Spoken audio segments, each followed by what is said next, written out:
আসসালামু আলাইকুম viewers, welcome back to my channel Smriti's mini kitchen. তো সবাই কেমন আছেন? আশা করি সবাই অনেক ভালো আছেন। চলে এসেছি নতুন আরেকটি রেসিপি নিয়ে।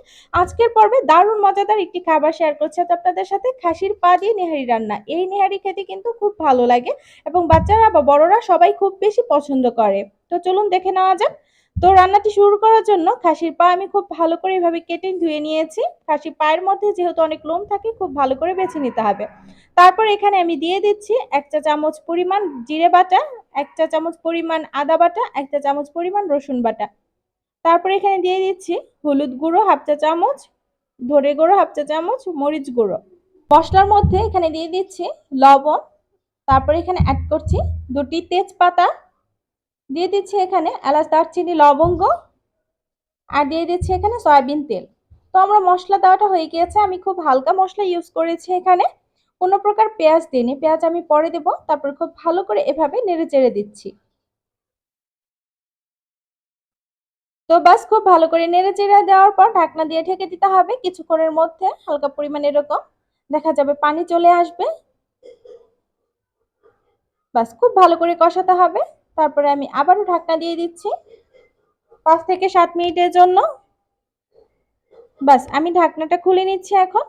তারপর আবার চামিচ দিয়ে খুব ভালো করে নেড়েচেড়ে নিতে হবে।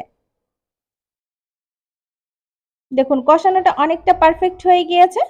খুব ভালো করে কষানোটা হতে হবে। একদম মাংস রান্না করার জন্য যে প্রসেসটা ইউজ করি সেই প্রসেসটাই ইউজ করতে হবে। তারপরে আমি দিয়ে দিচ্ছি এখানে পরিমাণ মতো পানি। পানি দেওয়ার পর খুব লো আঁচে আমি ঢাকনা দিয়ে ঢেকে দিব।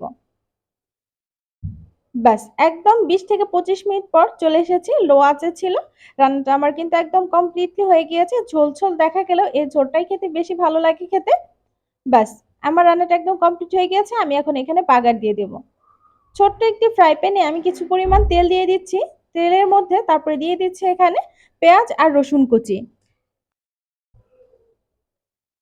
পেঁয়াজ আর রসুন কুচি দিয়ে বাগারটা আমি দিচ্ছি এখানে। তারপরে ফোড়নটা খুব ভালো করে ভেজে নিতে হবে। যেহেতু পেঁয়াজটা ভাজতে একটু বেশি সময় লাগে, একটু সময় নিয়ে ভেজে নিবেন। ব্যাস পেঁয়াজের কালারটা ব্রাউন হয়ে গিয়েছে। আমার পেঁয়াজের ভাজাটা একদম হয়ে গিয়েছে। ফোড়নটা আমার একদম রেডি। এখন আমি এই ফোড়নটা রেডি করে রাখা নেহারির মধ্যে দিয়ে দিচ্ছি। বাস খুব সুন্দর একটি স্মেল বড়ি হয়েছে এবং রান্নাটি খেতে কিন্তু অসম্ভব মজার।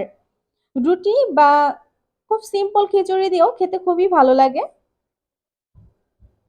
ভিডিওটি কেমন লাগলো অবশ্যই কমেন্ট করে জানাবেন। আশা করি আমার আজকের ভিডিওটি আপনাদের অনেক ভালো লেগেছে।